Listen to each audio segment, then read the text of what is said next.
اور نہ ادارے کا آنکھیں بند کر کے دفاع کرنا ہے، صرف پاکستان کا دفاع کرنا ہے۔ اگر کوئی سیاستدان پاکستان کے ساتھ کھڑا ہوگا تو نوجوان اس کے ساتھ کھڑے ہو جائیں گے، اگر کوئی ادارہ پاکستان کے حق میں بہتر کام کر رہا ہوگا تو نوجوان اس کے ساتھ بھی کھڑے ہوں گے۔ اگر کوئی سیاستدان اور کوئی ادارہ دونوں مل کے پاکستان کے حق میں بہتر ہوں گے تو وہ نوجوان مفت میں دونوں کا دفاع کرے گا، کوئی پیسہ نہیں لے گا۔ لیکن اگر کوئی سیاستدان پاکستان کے خلاف کام کر رہا ہو تو وہ نوجوان فی سبیل اللہ پاکستان کی خاطر اس کو بے نقاب کرے گا، اور اسی طرح اگر کوئی ادارہ پاکستان کے مفادات کے خلاف کام کر رہا ہے تو وہ نوجوان فی سبیل اللہ اس ادارے کو بھی بے نقاب کریں گے۔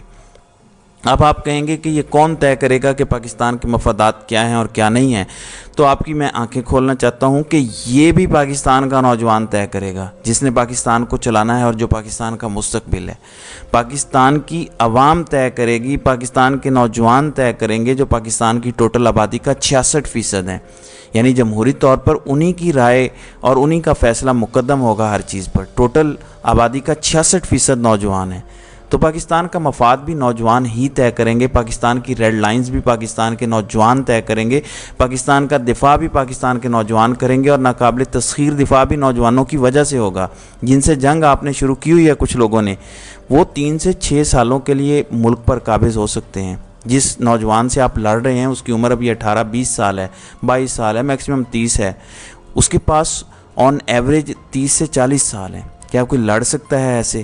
ان کے پاس ٹائم ہی ٹائم ہے، اور جو ظلم اور جبر ان کے ساتھ ہوا ہے وہ اپنی نسلوں کو بھی بتائیں گے۔ تو 20-30 سال بعد تو ایک اور نسل تیار ہو جائے گی اور آپ کو زیادہ ریزسٹنس کا سامنا کرنا پڑے گا۔ تو عقل ہی کیا کہتی ہے کہ سرنڈر کرو اپنے نوجوانوں کے سامنے۔ بھارت کے سامنے سرنڈر کرنے سے لاکھ گنا بہتر ہے کہ اپنے نوجوانوں کے سامنے سرنڈر کرو اور ان کو پاکستان چلانے دو، اور بھروسہ کرو کہ وہ پاکستان کو ٹھیک طرف چلائیں گے، کیونکہ وہ محب وطن نوجوان ہیں۔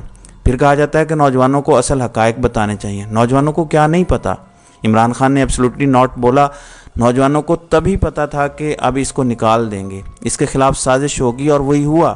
نوجوانوں کو یہ سب پتہ تھا کہ نہیں برداشت کر سکیں گے وزن یہ ایبسولوٹلی ناٹ کا، اور نہیں کر سکے جنہوں نے کرنا تھا وزن برداشت۔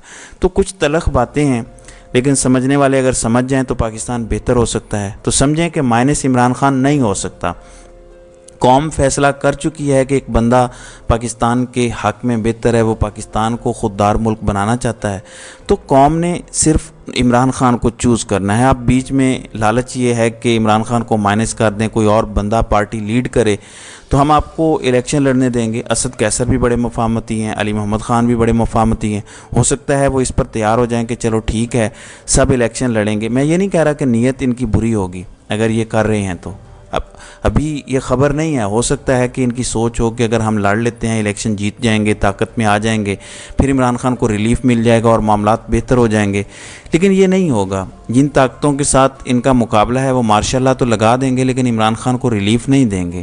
اس کو انڈرسٹینڈ کریں، آپ کو سمجھ آ جائے گی ساری بات۔ ناظرین کرام، کل 2 خبریں آئیں 1 گھنٹے کے وقفے سے۔ اسلام آباد ہائی کورٹ نے نواز شریف کی العزیزیہ اور ایون فیلڈ ریفرنس میں سزا کے خلاف اپیلیں بحال کر دیں۔ دوسری طرف عمران خان کی جیل ٹرائل روکنے کی درخواست مسترد کر دی گئی۔ لیکن میں ایک چیز دکھانا چاہتا ہوں، جو یہ کہتے ہیں کہ سوشل میڈیا پیڈ ہے اور اداروں کے خلاف بیانیہ بن رہا ہے۔ ایک مغربی خاتون ہیں جنہوں نے ایک سروے کیا، اور یہ سروے ابھی جاری ہے کہ آپ کس سائڈ پہ ہیں۔ ظاہر ہے ان کے فالوورز بھی زیادہ مغربی لوگ ہوں گے، تو فلسطین کو تقریباً 70% حمایت حاصل ہے مغرب میں، اور اسرائیل کو صرف 30% حمایت ہے۔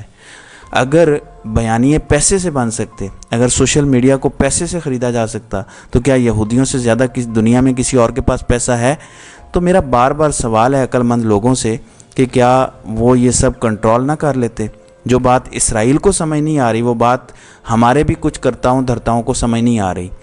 یہ معاملات پیسے سے نہیں، بلکہ سچ اور جھوٹ کے درمیان، حق اور باطل کے درمیان تمیز سے کنیکٹڈ ہیں۔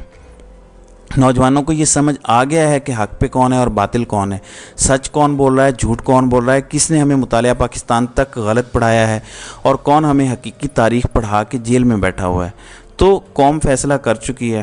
اب آپ بے شک کہتے رہیں کہ 1000 لوگوں کی ٹیم تھی، وہ یہ بیانیے بناتی تھی، اسے کہتے ہیں کھسیانی بلی کھمبا نوچے۔ اس لیے جو عامر فاروق کو کنٹرول کر کے آپ عمران خان کو جیل میں رکھ کے سمجھتے ہیں کہ آنکھ ہو جل پہاڑ ہو جل، یہ آپ کی بھول ہے۔ عمران خان اس دنیا سے جب چلا بھی جائے گا تو تب بھی اور سب نے جانا ہے تو تب بھی وہ قوم کے ہیرو کے طور پر رہے گا۔ اور میں آج آپ کو لکھ کر دینے کو تیار ہوں کہ مستقبل میں ایک ایسی محب وطن نسل تیار ہے جو انشاءاللہ ہر ادارے میں بھی جائے گی، ہر ادارے کو سنبھالے گی بھی۔ آج سے 20-30 سال بعد جو لوگ سب سے بڑے ادارے کے عہدے پر ہوں گے وہ لوگ ہوں گے جو آج اس ملک میں تبدیلی چاہتے ہیں۔ تب تک اللہ میرے ملک کو قائم رکھے، آمین۔ تو ناظرین کرام، آپ کی اس ویڈیو کے حوالے سے کیا رائے ہے؟ آپ اپنی رائے کا اظہار کامنٹ سیکشن میں ضرور کیجیے گا۔